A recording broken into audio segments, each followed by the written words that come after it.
commencer, j'aimerais ça que vous me dites un peu c'est quoi la pêche blanche. La pêche blanche, c'est quoi? Ben, c'est une activité, premièrement. Pour nous, pour moi, là. C'est un passe-temps. C'est un moment de venir se détendre sur le lac Saint-Jean, il fait beau. On est bien, on est en plein air. Regarde, aujourd'hui, beau soleil, il vente un peu, mais moi, pour ma part, c'est ça. C'est un divertissement. Premièrement, c'est préférable d'avoir une cabane parce que tu vois qu'on est bien chaleureux. Tu sais, que de toute façon, tu sais, tu te gèles les doigts. Il y a un endroit pour te chauffer. Des fois, il y a des enfants. Fait que là, on a un endroit pour se chauffer. La préparation, ben, c'est ça. Au début, il faut sonder la glace ensemble, comme je disais à ton ami. Parce que c'est quand même loin, tu sais, dans 6-7 km du bord de Saint-Prime. Fait que là, on sonde la glace, là, moi, je sonde, là, tranquillement. Quand il y a moins que 6 pouces, je viens pas, tu sais. Je pourrais, c'est correct. Mais il faut pas courir après les problèmes non plus. Fait que, tu sais, je mesure, puis quand il y a 6 pouces et moins, là, je reviens. Fait que là, ça peut me prendre 2-3 fois, tu sais. Mettre des baguettes, quand j'arrête de mettre des baguettes. Quand il y a assez de glace, ben là, on vient. Moi, j'attends qu'il n'ait vraiment un pied, parce que j'ai d'autres amis là, qui viennent avec moi. Quand je m'installe, eux, ils savent que c'est correct. Ça fait qu'ils viennent. Ça fait que je veux pas prendre de chance, parce que là, c'est juste une cabane, une motoneige, 2 personnes, ça va. Mais tes 3 cabanes, 10 motoneiges, 15-20 personnes, ça fait plus de poids.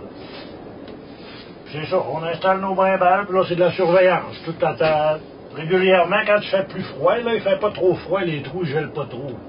Et quand il fait plus froid, les trous, ils gèlent régulièrement, tu sais, ça prend 5 minutes, puis ça n'est pas de glace. Fait que si ta ligne est prise dans la glace, ben ta brimbale, elle baisse pas. Ça peut mordre, mais tu n'en verras pas baisser. Fait qu'il faut aller, on les déglace, on les nettoie, on les dandine, qu'ils appellent, là, pour exciter le poisson, si on veut. C'est ça, on fait ça tout le temps, toute la journée, on se promène avec ça, là, en rasant, puis quand ça mord, ben là... On le voit, fait que... Quand ça mord, oui, tu le vois. Si ça mord, avant la tête. OK.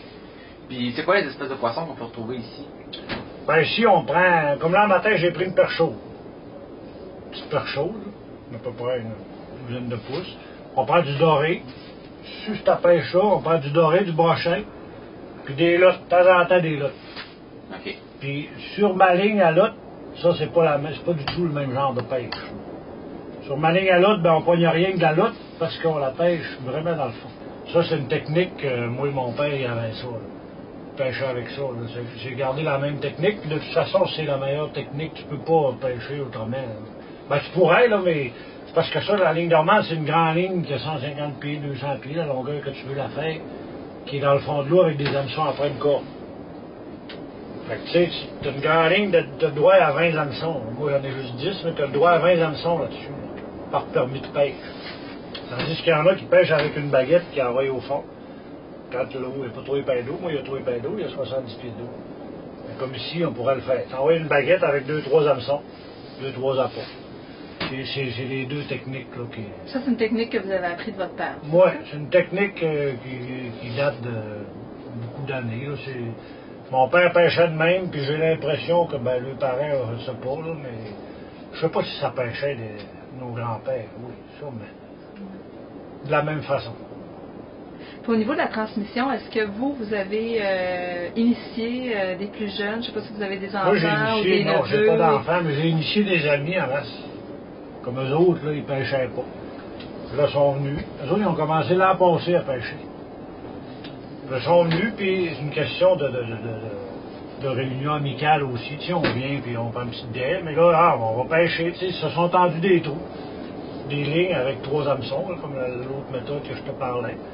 Puis là, ben, ils devraient venir, ben, ils font de la motoneige. Ils vont venir demain, peut-être. Mais eux autres, je les ai initiés, là. Les gars, c'est moi qui leur ai montré comment ça marchait. Ils savaient pas. Je les ai tous montré comment ça marchait. Mais j'ai pas d'enfants. Mais si j'aurais eu des enfants, c'est sûr qu'ils pêcheraient probablement, parce que c'est de père en fils. Ben oui, mais oui. Si tes parents, ils font pas ça, t'es pas attiré à le faire.